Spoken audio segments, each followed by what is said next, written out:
My name is Saville, and I grew up in Clever, which is right down the street. And I guess my story starts when I was around 9, and things looked a lot different for me then than they look now. Something that really affected me when I was growing up is I lost my brother in a car accident. When I see this, I don't know if I'm sad or comforted because of how long it's been, and I know that this event really shaped me. And my parents and we come out here and we light candles, usually the 23rd through New Year's, and I just see these like remnants of wax and all these lanterns, and I think about how much time we spend here or have over the years. It's a big deal. And I'll just hang out like I would have before. Tell him all the things that I wish he was here for. He would have been an awesome uncle. It never goes away.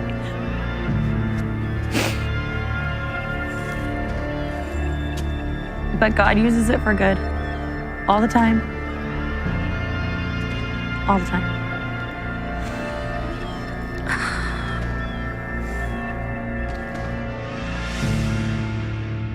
It just broke my parents wide apart. And when children experience trauma, they want to be strong for their parents, you know. And the way that God made me, I tried my best to do that. And then the enemy, now that I am older, I know uses your strengths against you too. And I feel like this is really when the lies started for me. Like when the enemy came in and started telling me all the things that I wasn't. If I hadn't come to God when I did, 2 months before my brother died, I wouldn't have been prepared to be able to face the things that were coming up in my life. And I know that God was protecting me and leading me before I even knew that I needed it, because my parents' relationship was rocky, and I was witnessing things that a 9 or 10-year-old shouldn't be exposed to. I mean, it was kind of like a nightmare. I didn't ever view it that way at the time, but it was. I was exposed to pornography, and there were a lot of parties going on. My dad was an abusive alcoholic, but as a 9-year-old, I saw what my parents were going through. I know how hard my parents were trying to keep it together and to function. And if you have ever lost someone close to you, it's debilitating. All you can do is day by day for a long time.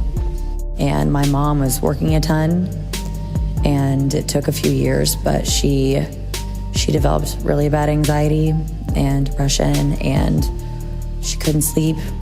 My parents got worse and worse and worse as I was getting older. The next 3 or 4 years were probably the worst years that we had.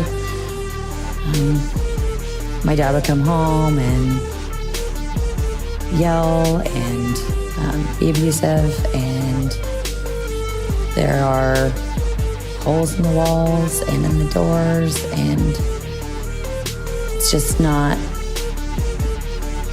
something that I would want my daughters to be around ever. And that kind of came to a head when it was 1998 or 99, and I played hooky from school. for the second time with my dad, and a helicopter landed in my front yard, and my dad came in the house in handcuffs, and they took him to jail for cultivation of marijuana, and I had to call my mom. So while I was striving to do all these things for my family and flying under the radar because I was good at that, because God made me able to handle these things, the enemy started telling me that I was unseen and that I didn't matter and that I would never be smart enough. I just remember this constant fear of, you're not gonna do good enough, you're not gonna be good enough.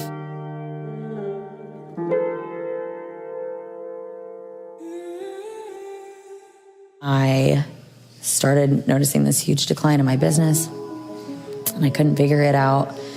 And I went to a conference a year ago, a little over a year ago now, and I was just not living the way that I should. I was in a marriage that was falling apart because of a lot of different circumstances, and I just went to that conference and I wanted a word from God, and I got angry and frustrated. I got concerned, and I just cried out, and I was like, God, why is this happening? You gave me this passion and you gave me this drive, and it's falling apart, and I'm failing, and I have no business, and I don't know what I'm doing. I'm more talented than other people, and I have the nicest place, the nicest facility. I have the most education. I have the best clients. Like, I have done all of this work over the last 9 years. Why are these other people able to build these businesses around me and take this away from me? And all of a sudden, God was just like, I. Me. And he said, you don't have anything if I haven't given it to you first. That is my talent that I gave you. That is my business that I blessed you with. These are my children that I send to you, and my job that I want done, and you're not doing it. And I just fell apart. And I was so sorry that I had abused this amazing thing that God gave me.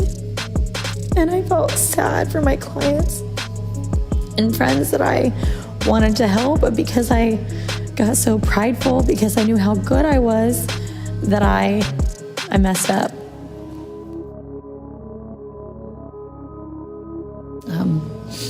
So I just heard God start telling me to look up that day at the conference, and he was giving me another chance for the 100th time. He was giving me another chance to do what he wanted me to do and not what I wanted me to do. And a couple of days later, I had called my friend. We had planned for me to come over that day, and I had 99 things to do, but I asked her what I could do for her, and I asked if I could bring her coffee. And she was like, oh my gosh, that would be so amazing. Found the coffee shop that I was gonna go to, and I noticed that there was this huge line outside. But I was determined to help my friend because God had given me this new information, and I was gonna bless people, and I was gonna look up and do what he asked me to do. So I was going to get my friend coffee. So as I'm standing there, I'm on my phone and I just hear look up. So I did, and I noticed this woman. And she was not okay. She had this look on her face that I had seen before, but I couldn't quite place it. So I started praying, and I was like, God, like, I want to be obedient, and right now I want you to just wrap your arms around this woman. Just wrap your arms around her and comfort her because she needs something right now. And he said, that's what I have you for. And then I panicked because this is when you know you should be obedient and you are going to start bargaining and think of anything that you can do to get out of this situation.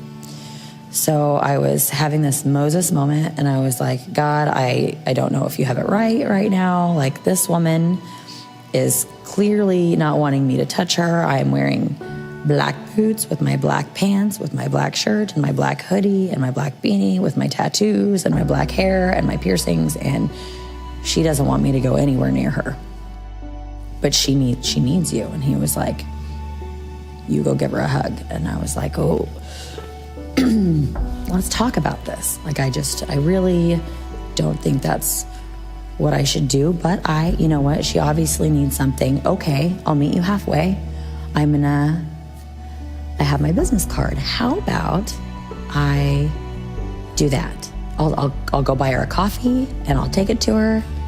No, that doesn't make sense. She's sitting, she already has her coffee. That's ridiculous. I'll just give her this business card. And then if she needs prayer for something, she can call me.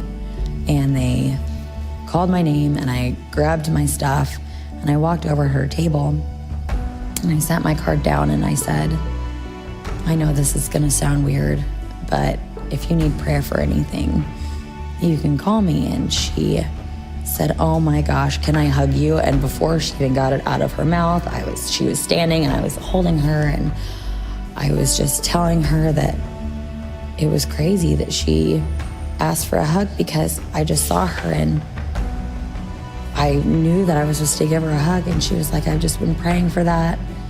And then she told me that she had just got a call. And I knew the face that she was making, and it was the face that I had seen on my mom when we lost my brother. It was the face that only the loss of a child can give you. And she said that her doctor had called and she was miscarrying, and that all she wanted was a hug. And she didn't know what she was doing in the middle of a coffee shop, crying, but she couldn't leave. And she said, how can a good God do something like this?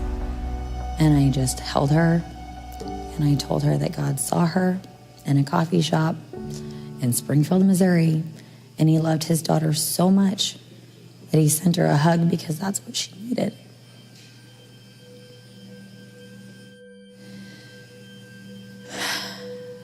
And then I prayed with her, and I went out to my car, and I started crying and praying and thanking God for using me, because just 2 days ago, I had cried out to him,